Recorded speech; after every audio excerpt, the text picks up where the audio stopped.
Sorry I'm late, everyone. Good evening. Welcome to Wednesday Night Live. How are you? Hope you're well. Oh my God, I feel like my head's about to explode, but we'll get into that one in a minute. I think for now, let me just compose myself.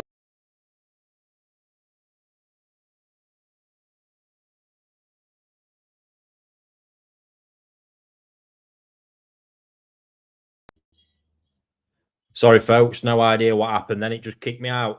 Yes, let me compose myself for a second. We'll run the intro and then we'll get into the dramas of my day.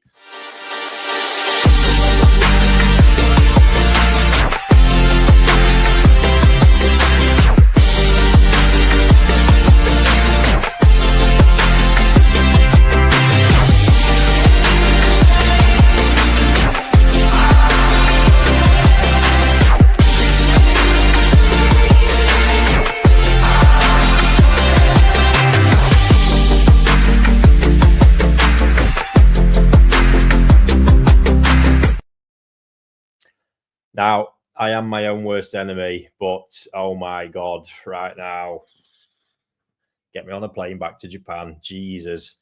Crazy, crazy stuff. We've got another shipment in tonight. We had one in last week. We've got another one in tonight. We're a little congested, to say the least. Something to do with 500 or 600 soulfish kicking around the place. Event this weekend as well. Oh, crikey. And amongst it all, I've decided to try something I wanted to have a play around with and get a couple of auctions running on our WhatsApp groups while I'm live on here. So I know it's gonna mean switching between the two, hence why that's running. And both auctions, if you haven't seen those fish already, I'm going to share them very, very soon on here, and we're going to have a chat about them. Absolutely phenomenal Sakai bluebird shower. Nisai female. That's got a 500 quid starting bid. That's on the Ricky Stoddart Nishikigoi WhatsApp right now. And that's going to end at 8:10. And then a Sanke that has broke my heart again. It's on the Koi Online WhatsApp group. If you're not in either, links are in the description. And that one's ending at, that one's ending at 8:05. The show was ending at 8:10. It was looking like it was going to be my absolute top Sanke, and I was getting well excited about it. And just recently, the gill flaps have ever so slightly curled up. That to me now, unfortunately, just can never command its truest value. When I was on the fence about even keeping it, even still from that, because it's that damn good, but just ain't got enough space, as tonight's proving as well. So there we have that one. But yeah, have a look. There's a 500 start bid on that one as well. If you do see me just dipping down, it's because I am just keeping an eye on what's going on in there. But we're going to have a look at both fish on here as well. So yeah, awesome stuff. So tonight, I thought it'd be a good shout because I've been having a few chats about this recently, kind of internally and with a few people, and I think bloodlines. It's a fantastic topic. I think it's something where it's superficially kind of touched upon more and more these days with the parent fish names, and it's kind of drilled into you that you should know about this stuff. But I don't know if people actually do really know about this stuff, and actually looking at what relevance it is to you as a hobbyist. My head's gone more towards this just recently as I begin my route to become a koi breeder in Japan. And of course, the importance of bloodlines there can really have a profound impact. Even, characteristics that might come through in offspring that are way back in the creation, the heritage of a bloodline. And Richard, you're going to get yourself banned in a minute, mate.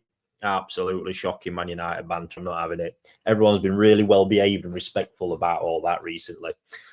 Yeah, so I'm not sure if this is available anywhere anymore. This is an absolute Bible. for me to get my hands on it, to be honest. I was given this by Izmir. To be honest, when I was interviewing him about a lot of this stuff, because the father is way back in the roots of Koi in the area in Niigata. So he gave me that because basically in the end, rather than drilling into what was in his head, he just said to me, he says, "Oh, I might as well just get you this." I was like, fantastic. Just what we needed. And I'm just going to try and get to a page now. I mean, this is quite phenomenal. Some of you may and may not have seen this. So that's like the kind of family tree of how Koi evolved and the early breeding came about to create a lot of the varieties that we know today. But obviously, even that diagram now is really outdated and very small in comparison to where everything is actually at. Just bear with me while I found this page. Here we go. So the bit to really consider here is because when we talk about bloodlines, I think these days you more get to know, like with Dainichi, for example, obviously the Mona Lisa bloodlines become massively popular, massively famous. But what does that actually mean to you, and what is the relevance of it all? So I think first and foremost, if you've got any questions related around this stuff, guys, please fire in. But this is going to be tonight's topic anyway, so fire away. The relevance, you kind of step it back. So Dainichi is a bloodline of credibility, because ultimately there's a lot of breeders. A bloodline can't really become a bloodline until there's some consistency to the offspring, the same characteristics and trait that are formed by consistent breeding all the time. If we talk about big modern day bloodlines, Omasako for sure, sorry, Dainichi, Showa, Kohaku, they of course have a line for Sanke, but I would say more Kohaku and Showa. We have even at Hoshkin, that level, that is Hoshkin Kohaku are fantastic. That's something when you get into that, however, very much now. In fact, that's the example I'm going to stick on right now. If I can find the right family tree here as well, because Kohaku, the Hoshikin bloodline, it is very much Hoshikin's bloodline now, because he is successfully keeping consistent traits, no doubt producing a lot of the parent fish from his own breeding as well, because now he's got a characteristic and a style, and that's what he's looking to maintain and uphold. And he does that successfully, hence it becomes a bloodline of credibility, one that you can rely on and trust. The more you can rely on it and trust in it for that consistency, the more value builds into it. And then in that, you get characteristics. But in amongst all this, as well as having that baseline bloodline, so baseline set of characteristics, coming back to Dainichi, at Dainichi, for example, you've got Dainichi, to me, body, skin, size. Absolutely there, 100%. And it's that body. That is, Dainichi can't produce anything without having that body characteristic. It's what made the Black Zeus so special, because it was in essence a Deutz fish that had the body characteristic. Absolutely nuts that was. So that's your overarching thing. Then as you move down, and probably what is more important to you as a hobbyist becomes the parent fish that the offspring you're buying directly descend from. So you've got the overarching umbrella of the farm and the bloodline, but then you can get little quirks amongst the different females. It's normal. And even when there might be consistent traits from a particular offspring or even from a particular bloodline, you still got to bear in mind there will be ones that have slightly different characteristics as well. We're looking at averages here. This is what makes it important. Not every fish, because ultimately in some instances, as I'm going to be doing, my Dainichi Showa is going to be spawned naturally, and there'll likely be 2 to 3 males in the mix. So on that basis, we won't necessarily know, which males have fertilized which eggs. We won't. I do know some. I think Dainichi Toyota himself do it because they're not using natural spawning, which allows them then to obviously mix different batches of sperm with a batch of eggs. And if they've got enough space to isolate it, then that way they can really get a lot more data. And I'm not going to lie, that really really does seem to make a lot of sense in that respect. Here we go.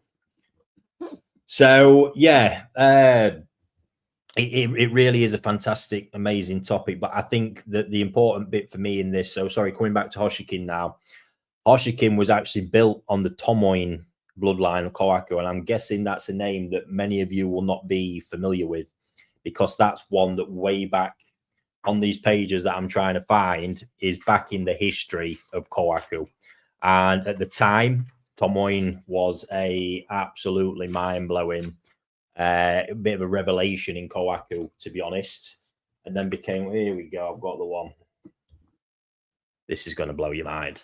I mean, just consider this. Even going way back in this, as I read this, it blows my mind because it goes way beyond my time and anything I've studied. One way back here. Hopefully, I'll leave that up long enough. Such a big, vast page. There we go.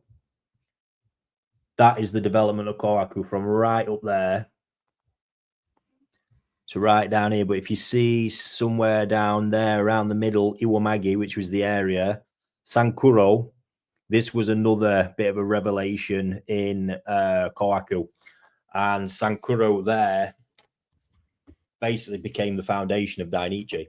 That's where that come from. Every great bloodline starts somewhere. And you actually see down there as well, get that back again, Dainichi's actually further down there at the bottom, look. That's kind of how, you know, that's probably one of the old bloodlines in existence still today that's been progressed. That's why that has so much credibility now. And even down here, I can see Hoshikin feeding from that Tomoin line. So from Tomoin descended a few on there we don't know too many of, but Izumiya Kohaku, for example, Hoshikin Kohaku as well. Crazy, crazy stuff. Even Sensuke, which is one you may well have heard of, a really renowned one, so far down that line. Now, back in the days, the further you move up towards the top of that tree there is when you had really bold, distinctive characteristics, and that's what made them valuable. Now, these days, as you speak to a lot of breeders, it has just become one kind of massive incestuous pool. So really, really unique standout characteristics are less and less. And if you look now as well, what's happened is you've got the likes of Dainichi, but so many other bloodlines out there. And this is maybe why these big modern day bloodlines do so well, is because everything else out there is generally a mixture of all these major bloodlines now. And those major bloodlines are mass mixtures of all this other stuff that's gone before it. It's a really, really bit of a head fuck when you start getting into it all, in truth. But I think ultimately it's interesting to know all this stuff. And these were thoughts while I was reading this book. The geek that I am, I love getting my head stuck into that. Absolutely amazing. However, its relevance, I think, to you guys is pretty much nil, in all honesty, because having a look on there as I do now, so few of them are still even in existence now. So it ultimately, I think the importance for you guys now really does come down to understanding more the parent fish and what's gone into that breeder's bloodline. So take another example, because I couldn't give it too much credence right now, but NND. So NND at the time of forming had Umo's Showa bloodline. Now, the fantastic thing with that, I was actually having a chat with Fujo about this. He actually used his original parent fish, because this was me trying to weigh up if this is going to be successful when I go to do it. He had this amazing Kindai Showa from Takeda, which was a farm renowned. So if you're looking again for your parent fish, Takeda become really famous with Japanese for parent fish, because the bloodline he created, everybody in Japan knew it was the highest quality of fish that had gone into creating it as well. So you would say real substance and depth. So he took that and spawned it directly with one male, I believe, a Dainichi male. Phenomenal Benny that fish had as well. Hit it off first time, and he actually carried on. He got the same pair spawning successfully for 10 years. I mean, he even said, he says this is just, it's very, very rare and quite unheard of these days. But that what that allowed him to do was develop a super distinctive style, and it really was. You could spot an Umo Showa an absolute mile away, and that there is where you get your continuity from there. And he did successfully created the next generation female parent fishers from that spawning, from those fish, which had then allowed him to keep some consistency and continuity to the styles and characteristics that he liked. Hence, you see how it starts to happen. So you pretty much knew with Umo Show when you got him that the Sumi was so predictable. It was wild. It was good fun, and the things grew well. There would still be limitations ultimately by the parent fish they descended from. If he chose badly on the parent fish side, you could then start getting growth issues later down the line. But it didn't happen that way. And that's where sometimes as well, I remember with, again, NND, I refer to this because I've got first-hand experience of it. There was a Sanke one year that was an absolute freak of a grower. It really was as well. I think it was like 10 cm bigger than anything else. And you could just see it just had this full muscle body. It was ridiculous. And that just clearly jumped out. You know, I sort of said, what are you going to do with that? It says parent fish, hands down, because it had all the other qualities. It wasn't just big, it had all the other qualities. What it lacked was pattern. So it didn't really hold a lot of value to them as a farm commercially. So it just made sense. And sure enough, it went on to be a beast. It went on to be a parent fish. That fish was from the breeding of Marusho Sanke. So again, continuity, you've got the traits, you've got the characteristics passing down, but then to keep enhancing things like that, you need to look for those outliers, the ones that stand out, that have your characteristics, but then have something that all the others haven't. In that case, it really made sense. And that's how you can evolve and push the size of that bloodline then over time. But even the evolution of that Sanke line, so that started out way back in the day, Marusho Sanke with Sudazo. So Makoto's father, Shoji Tanaka, actually used solely Sudazo parents to create his bloodline. So what he did that for a lot of years. And again, they had fantastic characteristics, real depth of quality, a really unique, what's known as blue sumi, a really rich, deep sumi. And they had a size limit, however. You couldn't seem to push the thing 70, 75, and they were maxing out. And that was like that for a long time. And I saw when they formed NND and they really tried to change through technique, lumping more size on, they weren't carrying it well. And then in 2009, if I get that right, when I was out there doing some spawning work experience, they introduced a Sakai female at that point, and that was a game changer. So at that point, obviously, that bloodline's evolved. It's not quite what it was before that. But then from there, again, it's that selective breeding and finding then the ones, weaning out the ones that don't have the characteristics, looking for the ones that had the style, but then the new kind of body characteristics. And as they have done now, produce their own parent fish from that again to keep some continuity and consistency with the bloodline. And for me, that's what I'm looking at through what I've got there. You know, I understand the males we're going to be using very, very well. The females just got every characteristic I would want in offspring. So if we are successful, obviously one of the most primary things of all this, we'll be looking for potential parent candidates moving forward. If there is enough fish this year, maybe not. Maybe it's going to need some tweaking. Who knows?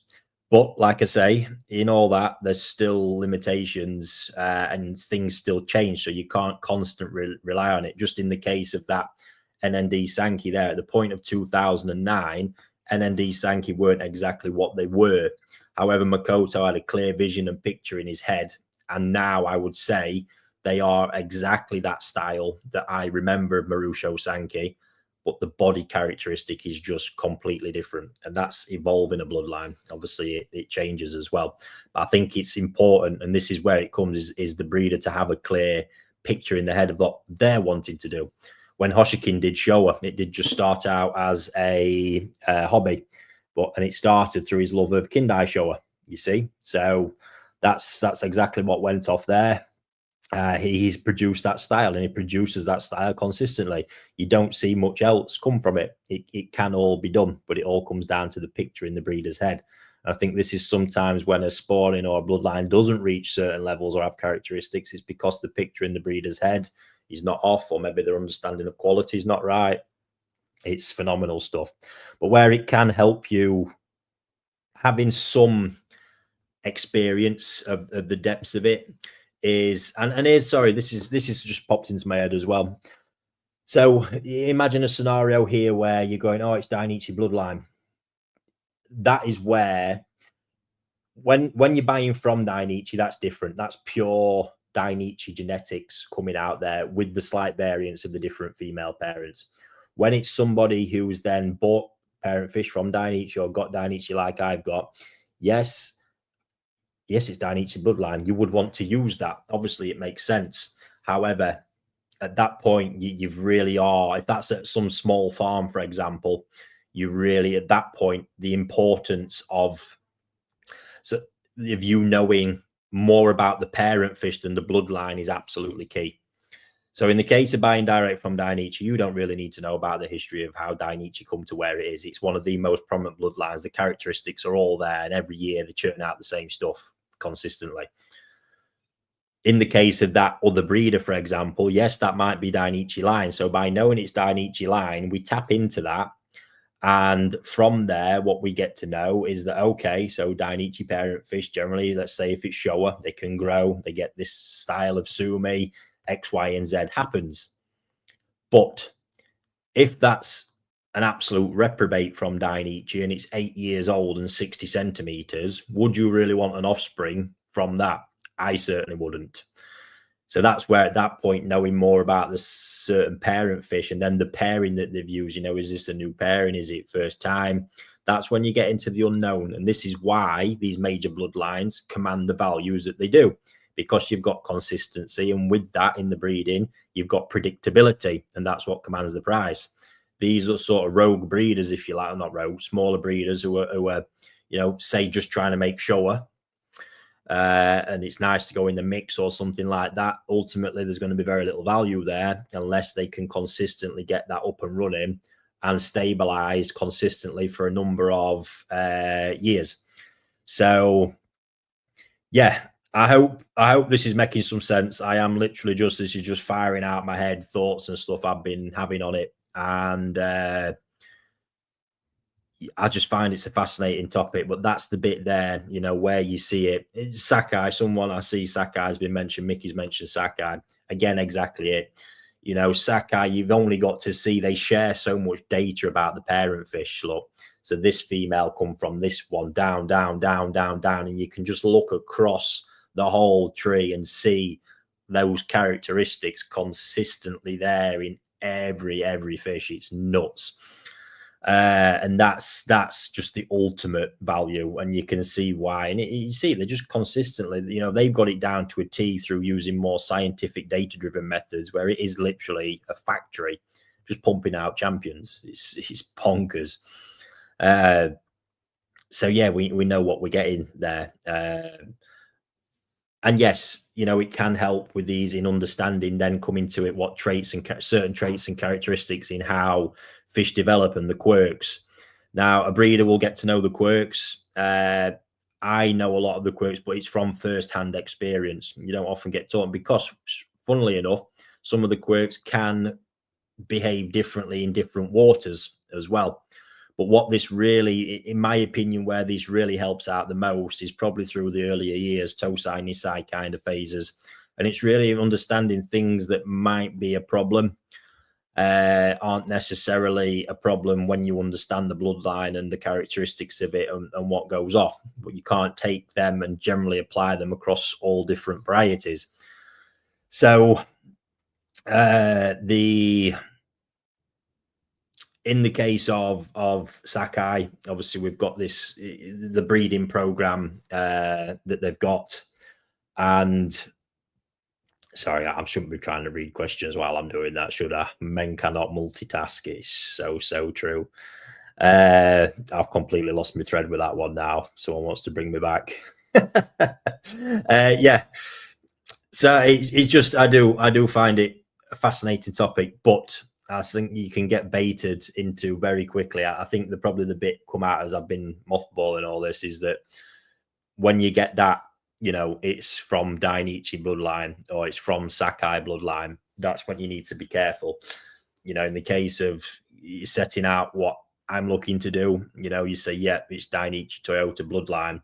You know, that really stands for something in that, because then you look at the fish, it's 4 years old, it's 80 centimeters, it's got dreamy quality. That means something. But like I say, if it was an absolute bag of shit, it would mean nothing. Because ultimately it's what they directly descend from is going to have the biggest impact for you. So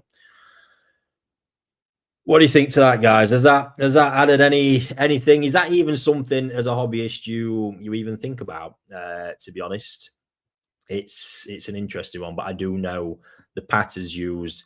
I think the big thing I've come to see is people like to use the names of stuff get banded around without anybody truly understanding what sits behind those names.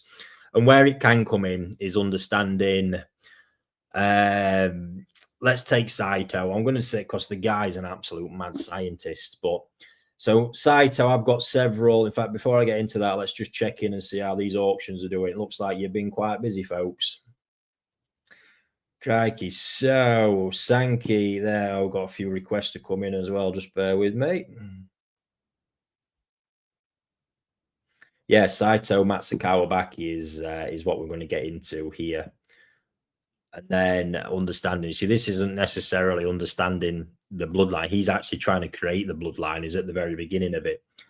Let me just update on that. So the Sanke is currently at £850. Say that one's ending at 8:05. That's a phenomenal fish. We're going to get to them soon. And the Showa at 750. That one has surprised me. I think there might be a bit of leg room in that one yet. Sakai Bluebird, they are like rocking horse shit at the minute. Yeah, so Sakai Saito Matsukabaki. Fantastic. So on the face of it, you're looking at that going, okay, that's a Matsukabaki. It looks nice, great. It's not particularly big for its age. When I bought these Nisai, they weren't. They were kind of about 40 centimeters, I think. So the reason I went absolutely bonkers for these when I saw them and scooped everyone up in sight that were all primarily white looking fish is I know how Matsukabaki develops. So buying white ones is never a problem for me. You pay your money, you take your chances. We learn to see some bloodline might have slightly different ways in which they develop, but generally they're much of a muchness. What then came after that is a conversation with, or came before it, is a conversation that actually these Matsukabaki have come from a 80-odd centimeter Karashi. The fish was right in front of me. Phenomenal. Body, makeup, absolutely beast. Wasn't a particularly old fish either. The interesting bit of that is then learning, okay, the foundations of that Ginrin Karashi he's produced is stooped from Marido Mujimono varieties. So, okay, right. That's got fantastic credibility as well. So there is some kind of depth to the size qualities in this bloodline. And then, so yeah, these Matsukabaki were bred from that. The two males that he used, I still need to pick him up on this, to be honest, but according to him, the two males he used are somehow from Sakai Mango offspring, which could be a possibility, knowing that spawning, however he got it, they weren't particularly big males, but you mix two of those with the Ginrin Karashi, and boom, you have Matsukabaki. So some of these Matsukabaki through Benny, which can be normal with that variety as well. Some of them, one in particular, possibly someone tuned into this bought off me, actually was throwing red Kanoko across his belly line. I mean, that just absolutely savaged that fish. But what I took from that is, wow, I was looking at that set and going, yeah, that female is absolutely nuts. This to me now is more than just a little Karashigoi. Absolutely more than that, because there's just, you know, I'm looking at more than the Matsukabaki. I'm looking at that going, yeah, all absolutely fantastic look in the business. Hence why I then got them. And when I saw Nisai at just 40 cm, you think, all right, well, that's a big female there. Well, then you have to actually go even more localized and go, well, Saito just doesn't raise big fish. They probably went in the mud pond at 18 to 20 cm and they've come out at 40 cm. They've actually grown quite a lot. It's going to be more over time, but all the genetic potential is there. And sure enough, I've got them in my care and I have pushed them and they've not let me down. They're absolutely sensational. The bodies, I would say, resemble more the Karashi. The whole thing is just superb. So, yeah, love it. And that's where it comes in. But that's a line he's creating. There we go, Marge. Look, that's the one. Yeah, he's going to have to keep going with that over time for it to, if he wanted to build it out with any credibility. But then look at what he's done with the Shunku. Here we go. Now we're getting into it. Look, half an hour in, we're only just getting warmed up. Shunku, golden corn, the whole thing. So this is where, again, knowledge can help in understanding something new as well. Let's go for the golden corn one, because still makes sense. I've got an absolute swamp of these things now, but I absolutely adore them. And even if you don't, for me, understanding part of the reason why I do is because of what's gone into them and understanding, he made this really random, fantastic, quirky fish that still has all that body characteristic, and they've got this huge growth potential as well. So when I got my first batch of golden corn, I mean, these things come in and they were either plain yellow or plain white. So what the hell do you do with those? What do you keep? What do you throw away? Do you just keep them all? Where do you go with it? And it was my first understanding was I'd obviously had time to delve into how it was created, what went into it. So first you start to learn things like most of the females used were big fish. His very first fish apparently was a very, very large, over 1 meter chagoi, I believe, crossed with Ginri no Sagi. But all along there was a lot of Asagi blood crossed into it.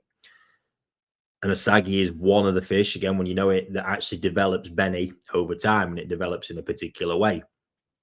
So that for me was my base. Understanding that in the history of the bloodline of golden corn was like, right, my selection criteria is going to be based as if these are Asagi.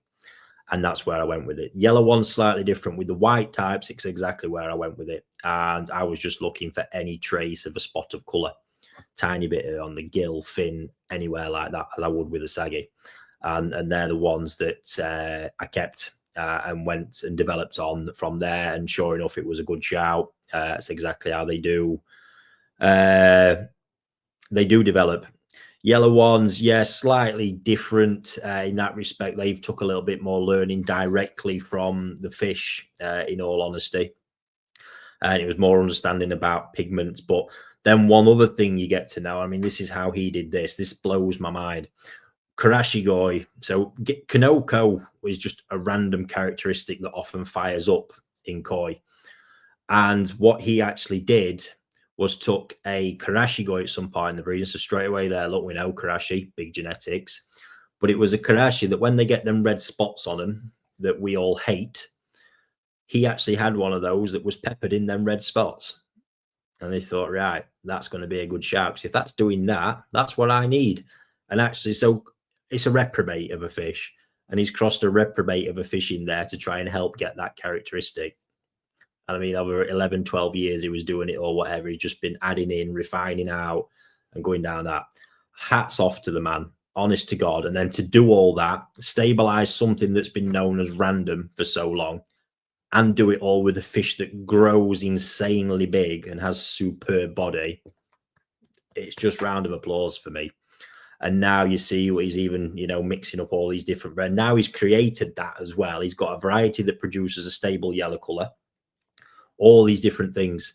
And so we're now getting Kiyosagi. I mean, what an absolute joy. You're getting Akamatsuba's, you're getting all these different variations, the new type corn, as I call it, the one that looks like a Kimatsuba. But honestly, when you see it in full form, it's not a Kimatsuba in the slightest. So yeah, that's where knowing the history can play a big part in there, and it being something new and trying to understand. And you can also help understand some of the variations and colors and bits that come through, because right back at the beginning, you've had chagois in there, kind of sorogoi based things. Madness, absolute madness, but hats off. And this is where this stuff gets really in depth and exciting. And then the last part on this is really where the relevance comes, excuse me, full circle back to being useful from a breeding perspective, because it really is. And I think of this, it's really, really important for breeders to understand the heritage of the fish you're potentially using to cross in. Again, the individual characteristics of the fish are the most important, but it's very important to know that pedigree. And I think this is why the likes of Dainichi Toyota is actually so highly revered amongst the kind of breeder community in Japan when you look, because they know the lines of Dainichi that his fish have come from and developed from. So there's a lot to be said, and that's just getting then into depth of quality and understanding that as well, and knowing that it's a pool that's not getting foreign blood chucked in all the time. It's really focused and concentrated. So yeah, mad stuff, absolutely mad stuff. So I love it. Always been fascinated by that. It ties in, but still your most important bit, I'll reiterate this, is, you know, the parent fish they descend from, I think, for you guys. Plus, absolute most important is what's actually right in front of you. Because it doesn't matter if it's from the numero uno bloodline parent fish, whatever in the world, they all still produce shit. And if what in front of you is just shit, it will not become better over time just because it's from a good bloodline. So it has still got to have the right qualities when it comes to it. So there we are. Right, give me a moment. I am going to attempt to load these pictures. I'll have a quick chat about these fish that are currently in the auction in the WhatsApp groups, and then I am going to just have a quick flick through your questions. And then, believe it or not, because we were so pressed, I've come home. Wife had made me a lovely dinner, and I obviously share my hour with you guys, and then I've got to go back to the farm just to do the last few tweaks and check rounds for the shipment coming later, and then the team's going to take it from there. So I'm not a groggy mardy fucker in the morning, because we've still got lots to do and I need to have a fresh brain. If it's ever fresh, it's never really fresh these days. Right, just bear with me for 1 second. I'll locate this.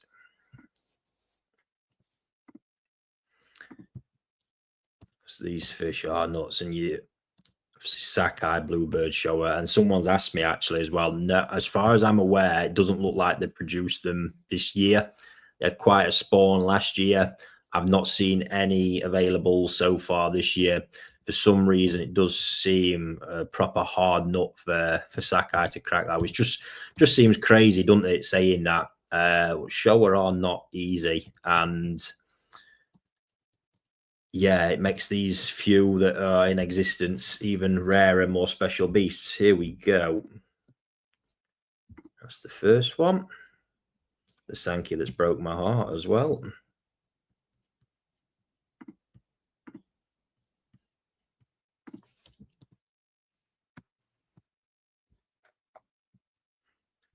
Sorted.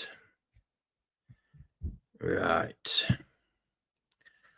Boom. So there we go. Sakai bluebird shower that's currently being auctioned in the Ricky Stoddart Nishikigoi WhatsApp group. Now, guys, if you're trying to get in there, that group is currently full. I can't quite believe I'm saying that. We're apparently only allowed 1,025 members in a group. So if you would like to join, you can still send a request in. It's 1 in, 1 out, and they sit there on a list. And as soon as there's a space, we'll let people in.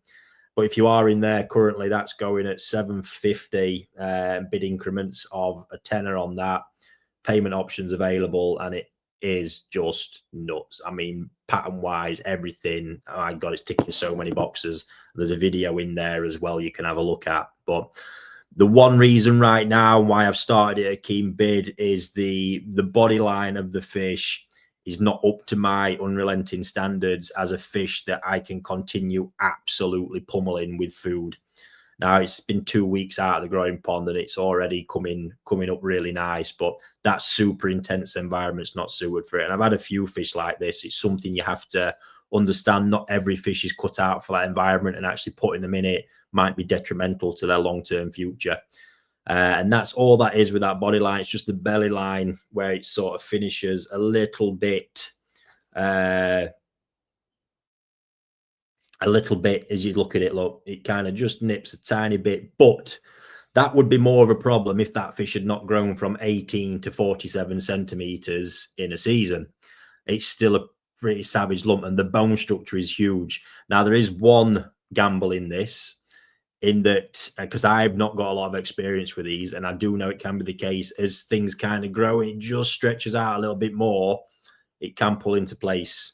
It's a challenge, it really is. But my pond space is just too limited, and I thought that's a super impressive fish. So it comes with an original cert. You have got a chance today to grab it, and right now I think it's $7.50 over on that WhatsApp group. Someone's getting a mega bargain on that one. What's Richard up to here, eh? Richard's always trying to cause chaos. You can tell a man when he knows what the subject he's talking about and enjoying talking about. Fair play, mate. Yeah, I don't. You get me rambling about this shit, pal, and I will just keep going and going and going. I'll bore you all to sleep. And then Rich, let's bring it back. What food do you use? I'm not even going there with that one, pal. You love that, don't you? Yeah. But yeah, what a fish. And when you see the video, the skin on it and the technical elements of the pattern, look how refined that keyword is between it all. Yeah, crazy. But if they were all perfect, they'd all be unaffordable, and it just wouldn't actually make it any fun. So I think there's a great, amazing opportunity there, in fact, with that one. And then this here, Sanke, this is being auctioned on our Koi Online group. The link is in there for that. We have still got space in there as well for people. Oh, this one. Now that's currently in there at $8.50, surpassed the shower, which has surprised me. That was going to be my absolute top Sanke, hands down. It still is, in all reality. How I've watched that develop over winter and how that sumi was forming, sat on that Benny pattern, the refinement it's got, the technical aspects to the pattern as well, topped with that body. I mean, the hump behind the head is just absolutely savage. And just recently, and to be fair, I've seen it in, we talk about characteristics, I have seen it in quite a few sockeye fish. Don't forget, I have big exposure to this stuff. Not only what I see at the farms, then what I see through my hands-on first-hand experience with large quantities of fish.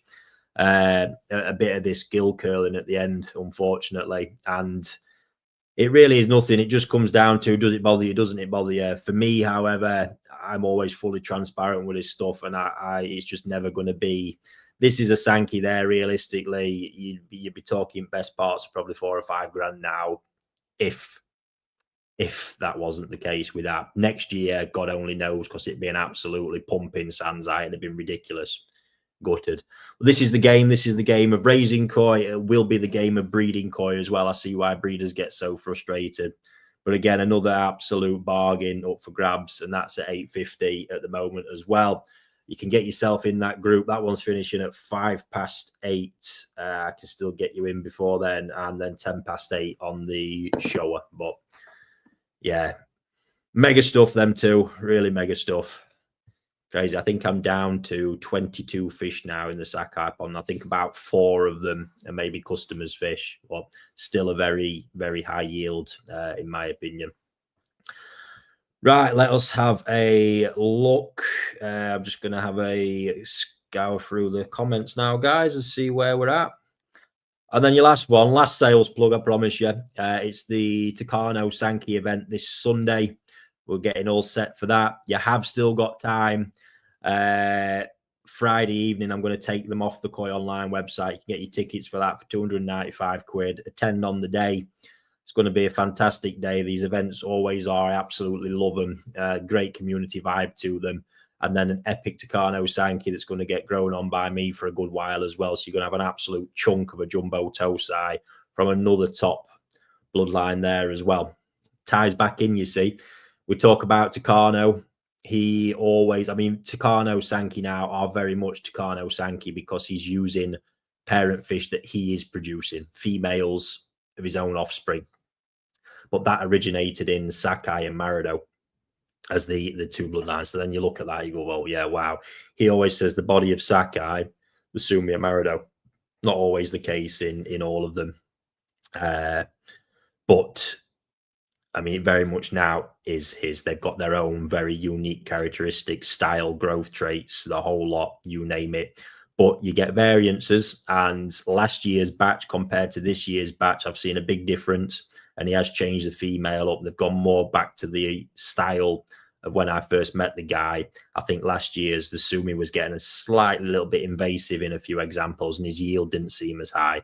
Well, his yield this year has been absolutely nuts. Let's have a look. Yes, I say actually, I've been so well behaved in regards to buying fish this year. Honest to God, I've nearly actually dried my pipeline up because I'm trying my hardest to manage around the pond space and not be left in this predicament all the time. But yeah, plenty of golden corn. Absolutely stunning. It's just going to be getting them off me. That's going to be a challenge. Yes, weather is changing quite. The nights are pretty brutal. In fact, these are the days right now that are unheated pond nightmares. I think that's probably clear. Very nice, quite warm days, but we're still getting a nasty nip at night. You're going to get this huge swing. I see it in the ponds, even heated, unheated, how they can vary throughout the day and the base level they come back to with the heating. So it's crazy. Sorry, David, just asking. Yeah, Takano. So if you're in the Takano event, the WhatsApp group, I think we've had a bit of a mix-up. I thought Chris was doing it while he's just on the ferry over from Ireland at the minute. However, I'm not sure we've actually got there with that. So I'll check in with him and jump on that myself. If not, when I'm done, when I've been back to the farm and get back home. So we'll have a look at that, but we'll get it done, guys, anyway. Where can you buy my book? You have to have a look. Nishikigoi Mondo is what it is. I don't know if there's any new copies kicking around. You might be able to get one secondhand, but that is an absolute Bible of information, that one. All from first-hand interviews with people who aren't even necessarily really here anymore as well. Luke, hi, Ricky. Is this going to be a one-off spawning, all going well with your show, or are you going to keep spawning going forward? Absolutely. If it goes to plan, this is the plan from now on. It's just probably come forward a year earlier, which is nice because it's going to give me a year to reassess, possibly make some tweaks, see what happens, see what goes off.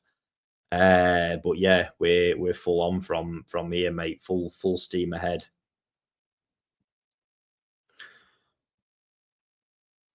Richard, I watched your teaser for the auction earlier, and you mentioned the show has a flaw. Otherwise, it would be worth telephone numbers. Yeah, so I've spoke about that already with the body line, saying not necessarily a flaw. It's just the standards I hold to when I'm looking or I'm investing. It costs us, honestly, and I know it more and more because of Chris, aka Spreadsheet Wanker, and because what it does actually raise to take fish through, especially when it's higher end raising, especially Nisai, Sanzai onwards, all the rest of it. There are no expenses spared with it, as you've probably gathered. So it really is crucial that with the limited space, it only goes to the fish that can add kind of disproportionate value. Otherwise, commercially, it's just not worth doing. I would still do it anyway because I think you've gathered what I'm all like by now, but I have to listen to these things. You get good people, you've got to listen to the advice. Do you know what parent fish Hiroi uses? Yeah, Hiroi is very much Hiroi bloodline for everything now. I believe his Showa back in the day come from an old, it was probably the most famous Showa known as Kobayashi Showa. The Goshiki bloodline that created it is very much the Hiroi bloodline and the Deutsch stuff. One of the most stable Deutsch bloodlines that exists in Japan. So it will all be parent fish of their own breeding these days. They've got to be for that level of stability. As for back in the history, there's not much documented on the creation of how those lines were made, primarily on the Showa, but even the Ginrin, it's all the work they've put in now. And again, it's a primary source. You know, if I was looking for Ginrin parent stock, boom, I'd be at Hiroi straight away. And even for Deutsch, to be honest, Deutsch stuff's not so easy, mind. because you need some other males to bring in. It's more of a challenge, but yes. Mark's just seen the show. Brilliant. Darren, very interested, and hand spawning is a game changer. It massively pushes breeding forward. But as you said, Ricky, you need to know a lot of space to isolate the potential spawns. Yeah, 100%.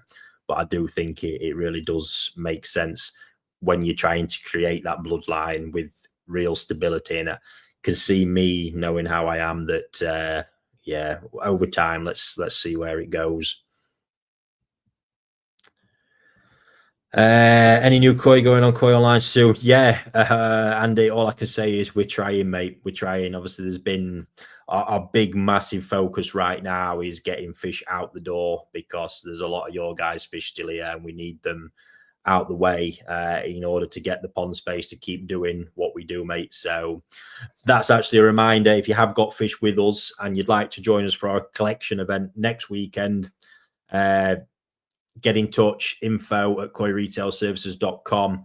The phone number is out now as well. You'll find that in the WhatsApp groups. You can get booked in if you'd like to come along, meet a few other faces. We'll have a few more fish available as well, and you can pick your fish up on the day. If not, you can get in touch with us, but we will be getting in touch very, very shortly to get your fish shifted. So Mark told me yesterday I'm full. Don't believe it, mate. Not for 1 minute. Simon, I'm after a golden coin. I think I'm obsessed with them. Fair enough, mate. Yes, stay tuned, buddy. Stay tuned. Marcus, you got too many coin in there, mate. Need to lose a box down Somerset. A box? Good luck, Marcus. Good luck, mate. What do you do with a golden corn that vacuums up the food and has become absolutely obese with a huge ratio? Yeah, that's pretty much hard to stop. There's a lot of big genetics in there, and these things grow. I've had the other day, I actually shared a video of it. The red one, the Akamatsuba type one, absolutely nuts. I got to 65 centimeters as a Nisai this year. Pretty much over 12 months, gone from 18 to 65 centimeters. It is fucking nuts and an absolute beast. You can see it's just going to power on still with the sort of frame and body that it got. Then again, knowing the genetics, there's nothing going to slow that down.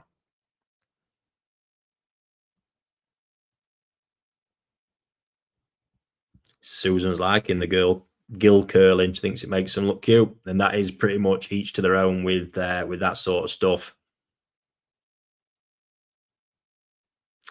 Marge apparently just managed to bag a copy of Nishikigoi Mondo, which you can find available online. Rare find, I think. Yes, I do believe so.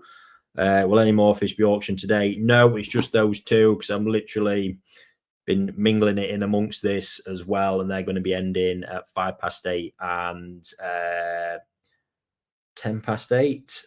And I don't think since then we've not had any more movement. Still got the Sanke at 8:50 and the show at 7:50 right now.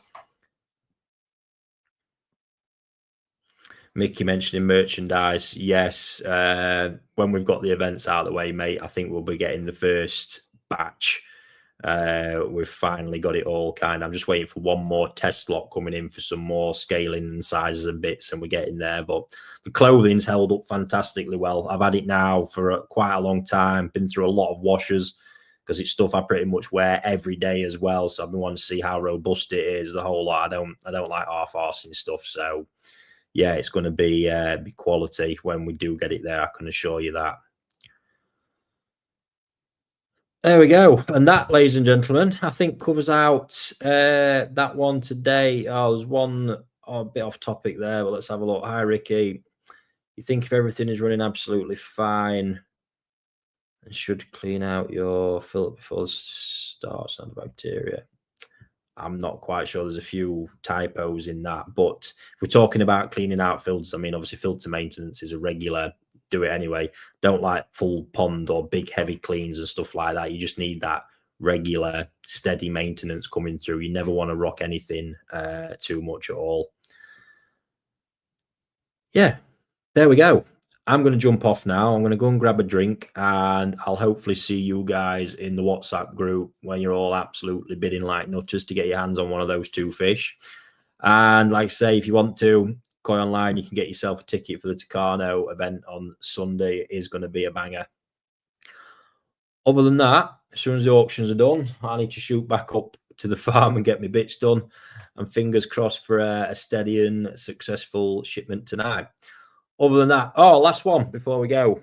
I've had the say that the fight. It's the first time, Aaron, we finished he's put the final kind of first draft of the documentary together. I sat and watched the whole thing today. Absolutely loving it. I've just set him a few tasks to polish a few areas up, but already got to take my hat off to the kid for what he's put together there. I think it's superb. I think it's going to be a huge one for the channel as well. And just a great story that we managed to package up nicely. It's, even though I know it all, I've watched loads of it quite a lot now, personally still found it quite engaging, and that's hopefully a barometer for how you guys are going to find it as well. So we're getting close. Unfortunately, it's been that mad. I've had to pull Aaron off of that, and he's been photographing fish for the past 2 days. So yeah, we will get there, guys, but it's going to be worth the wait. He's obviously learned. Well, in fact, we're all learning a lot throughout the whole process. And given that this wasn't actually planned from the outset, we kind of thought, fuck it, let's do a documentary. That's kind of how it goes at HQ. Yeah, we've learned a lot, and obviously learned throughout it all that I think the best way to do this stuff is to plan it up front, but we'll learn that for the next one, and I'm actually excited to get started on something else for it. So happy days. There's just an update on that one for you as well. So I'm going to get off now, and fingers crossed we'll see you over on WhatsApp, and I'll catch you all again next week. Thanks for tuning in, everybody. I find my end card. Look, there we go.